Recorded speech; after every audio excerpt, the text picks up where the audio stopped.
Hello वांगशन family, आप सभी का हमारे चैनल पर स्वागत है। तो आज मैं इस फ़ैन फिक्शन का सेकंड पार्ट लेके आई हूँ। उम्मीद है आप सभी को फ़ैन फिक्शन अच्छा लग रहा होगा।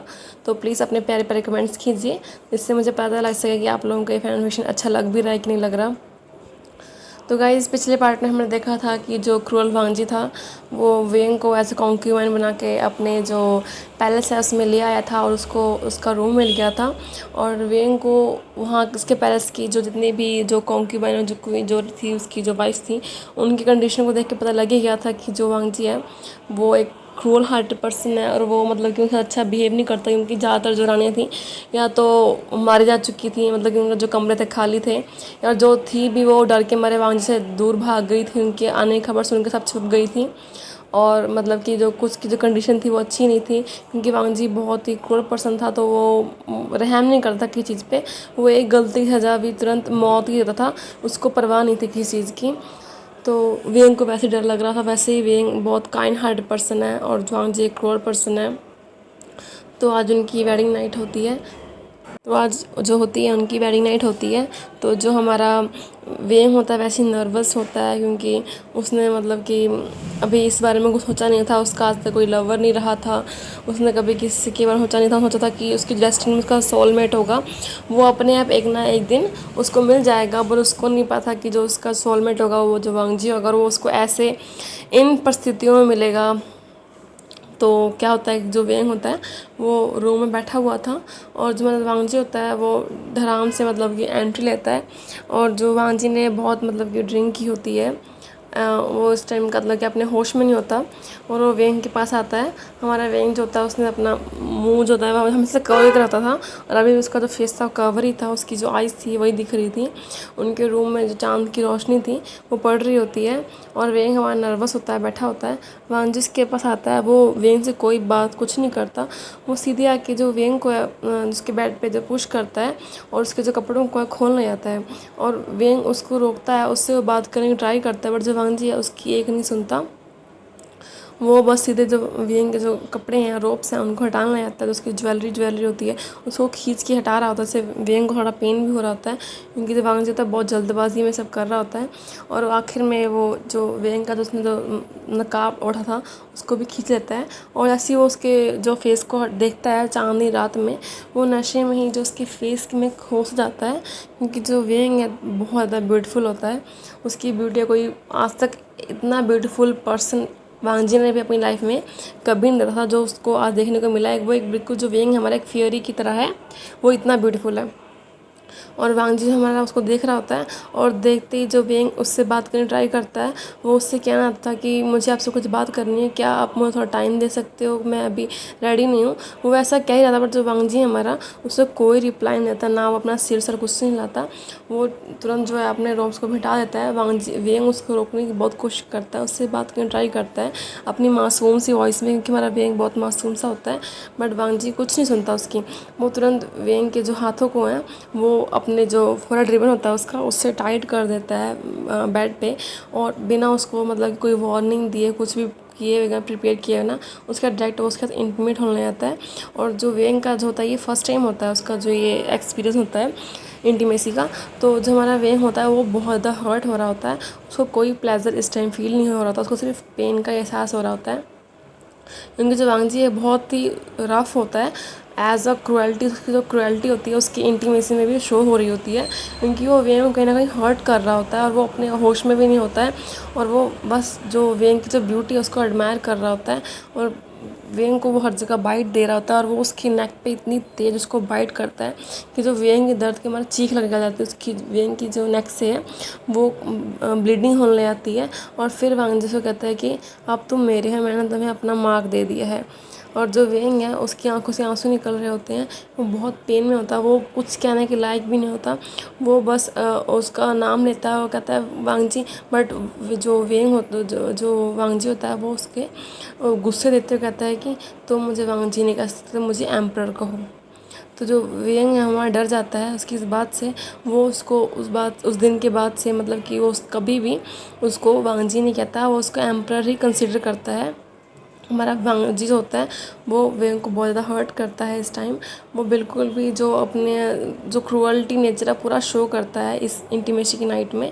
उसकी जो वेडिंग नाइट होती है उसको बहुत पेन होता है वेंग को। वो इतना ज़्यादा मतलब कि वॉइस कर रहा था, रो रहा होता है, क्राइंग कर रहा था, और वांगजी को कुछ भी असर नहीं पड़ रहा होता। जो पूरा जो उनका मैंशन होता है उसमें सिर्फ उसकी ही आवाज़ें थी। और ये मतलब कि जो वहाँ के जितने भी नौकर थे वो लोग उस मैंशन से बहुत दूर थे, और उनको पता था कि ये सब होना ही था, क्योंकि उनको इन सब चीज़ों की आदत थी। क्योंकि वांगजी का सबको पता था कि जो वांगजी है कभी भी किसी पर रहम नहीं करता। और जो वांगजी जो है अपना सारा जो गुस्सा फ्रस्ट्रेशन है वो इस टाइम वेंग पे निकाल रहा था, क्योंकि जो उसके जो फादर हैं उन्होंने उन लोगों की हेल्प की थी जिन्होंने जो वांगजी के अंकल को है वांगजी अंकल को मारा था। तो जो वांगजी अपना जो गुस्सा है वो वेंग पे निकाल रहा होता है इस टाइम बहुत। उसके बाद बहुत हार्श एंड रफ होता है, बिल्कुल भी उनकी इस एक्ट में लव नहीं शो हो रहा होता। वो वांगजी जो होता है वेंग को जगह जगह बाइट कर रहा होता है, उसकी नेक पे, उसकी पूरी बॉडी में, और उसके जो बाइट के निशान होते हैं वो बहुत शार्प होते हैं। तो जो वेंग की जो स्किन होती है, वाइट स्किन होती है, वो बिल्कुल ब्लैक पड़ गई होती है उसके निशानों के कारण।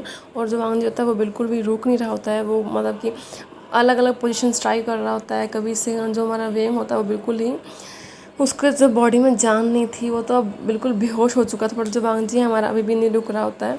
और जो उसकी जो एक्टिविटी है एवरीडे वाली वो पूरी मतलब कि नाइट चलती रहती है, और इस तरह नेक्स्ट मॉर्निंग होती है और हमारा वेंग जो होता है वो बेहोश हो चुका होता है, उसको अपना होश नहीं होता। और जो हमारा वांगजी है मॉर्निंग में वेंग को छोड़ता है और जो उसको ब्लैंकेट कवर करता है और वहाँ से निकल जाता है बिना कुछ कहे। और हमारा जो वेंग होता है उसकी हालत बहुत ख़राब होती है, बहुत टाइम तक वो उठता नहीं है। उसके बाद वो शिजवी होता है जो कि वेंग का जो मेड रखी गई होती है, वो भी मतलब कि एक ओमेगा ही होता है। तो वो आता है और वो वेंग को देखता है, चेक करता है, तो उसको पता होता है कि जो वेंग की कंडीशन है वो अच्छी नहीं है। वेंग बहुत वीक हो गया होता है, उसको थोड़ी सी ब्लीडिंग भी हो रही होती है उसकी नेक से। तो और उसके जो काफ़ी मतलब कि वो इंजर्ड हो गया था थाई के पास, उसको काफ़ी मतलब कि रफ़ एक्टिविटी के कारण उसको काफ़ी चोटें आई होती हैं। तो फिर हमारा तुरंत जो फिजिशियन को है बुला के लेके आता है, और जो फिजिशियन होती है वो वेंग को चेक करती है और उसको मतलब कि मेडिसिन वगैरह लगा के उसको मेडिसिन दे के जाती है कि उसका थोड़ा ध्यान रखा जाए, क्योंकि जो ये वेंग फर्स्ट टाइम था और वो भी काफ़ी मतलब कि रफ रहा था, इसके कारण उसके काफ़ी उसको जो है वेंग को काफ़ी चोटें लग गई होती हैं। हमारा वेंग सोता रहता है और नेक्स्ट डे उसकी आँख खुलती है और वो देखता है तो शिजू उसके पास बैठा था और वो उसकी देखभाल कर रहा था। और जब वेंग आँख खुलता है तो वो काफ़ी वीक होता है। शिजू जो हमारा होता है वो तुरंत उनको उठाता है और उनको मतलब कि सूप पिलाता है और उनसे पूछता है कि आप कैसी हैं लेडी, यंग लेडी। तो जो वेंग है वो पूछता है कि आप कौन हो। तो वो कहता है कि अब मैं आपका पर्सनल मेड हूँ, मेरा नाम शिजुई है, और यंग लेडी मुझे आपकी देखभाल करने के लिए जो एम्पर है उन्होंने रखा हुआ है। तो वो कहती है कि अच्छा।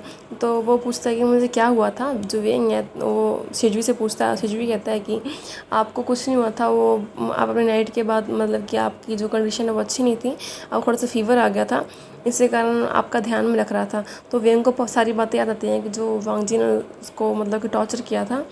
तो वो ये सब सोच के ही वो बहुत डर से जाता है, और उसका जो फेस का जो एक्सप्रेशन डर उसे देख के शिजू समझ आता है कि जो वेंग है कहीं ना कहीं एम्परर से डर रहा है।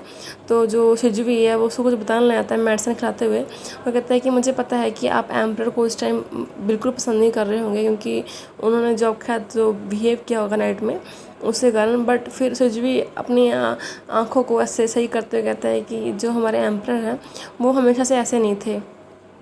वो कहता है कि एक टाइम था कि वो बहुत ही अच्छे हुआ करते थे, सबकी हेल्प किया करते थे, बट जब उन्होंने अपना सब कुछ खो दिया और जो उनके जो अंकल थे उन्होंने उनको भी खो दिया, तो उसके कारण वो बिल्कुल बदल गए और अब वो ऐसे बन गए हैं। वो पहले ऐसे नहीं थे, वो बिल्कुल क्रूअल नहीं थे, वो सभी से मतलब कि अच्छे से रहा करते थे, सबसे बात किया करते थे, बट अब वो नहीं रहे हैं।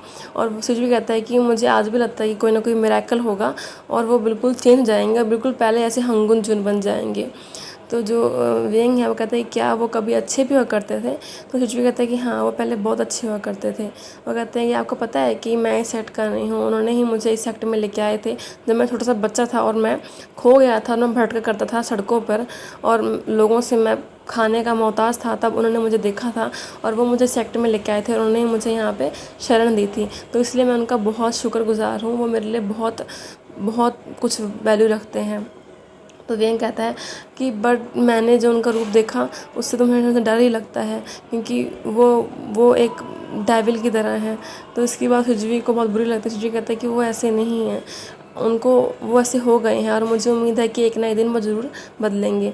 तो इस बात पे वेंग कुछ नहीं कहता, पर जैसे ही वो खड़े होने ट्राई करता है उससे खड़ा नहीं हो जाता, क्योंकि वेंग बहुत हर्ट होता है और उसको बहुत दर्द भी हो रहा था। तो शिजू उसको हेल्प करता सारी काम कराने में। और जो वेंग है वो बहुत डरा होता है कि कहीं जो वांग जी है फिर आज रात या फिर उसके पास ना आए। तो उसकी जो फेस के एक्सप्रेशन को देख के सुजवी कहता है कि आप बहुत खूबसूरत हो, मुझे पता है, आपको टेंशन लेने की ज़रूरत नहीं है। जो हमारे एम्पर हैं, अगर वो मतलब कि एक बार अपने किसी कॉन्सर्ट या कॉन्कुबाइन के साथ नाइट स्पेंड करते हैं तो उसके बाद वो 1 साल तक उसके पास दोबारा नहीं आता। तो आप डरिए मत, वो आपके पास अब नहीं आएंगे। वो ऐसे ही हैं, वो कभी किसी से दिल नहीं लगाते, इसलिए वो बार बार किसी के पास नहीं जाते हैं, उन्हें किसी दिल लगाना डर लगता है। तो ये बात सुन के जो वेंग है थोड़ी राहत सांस लेता है कि चलो जो एम्पर है उसके बाद दोबारा नहीं आएगा। और वो हिजू से कहता है कि मैं तो यही चाहूँगा कि वो अब मेरे पास दोबारा कभी ना आए। और ऐसे कह के वो वहाँ पे आराम करने लग जाता है। तो अब हमें दिखाया जाता है जंगशा का। जंगशा की शादी हो गई होती है जेबोजुन से, और जो मतलब कि उसकी कॉन्कुबाइन बन गई होता है जंगशा। और जो हमारे जेबोजुन होते हैं वो बहुत अच्छे होते हैं, वो उसकी तरह बिल्कुल भी वांग जी की तरह क्रूअल पर्सन नहीं थे। वो जैसे कि जंगशा को वो बहुत अच्छे से रख रहे होते हैं, और उनकी मतलब कि उनके बीच कोई भी ऐसे हार्टलेस जो रिलेशनशिप नहीं था, वो उसको बहुत प्यार से रख रहे होते हैं।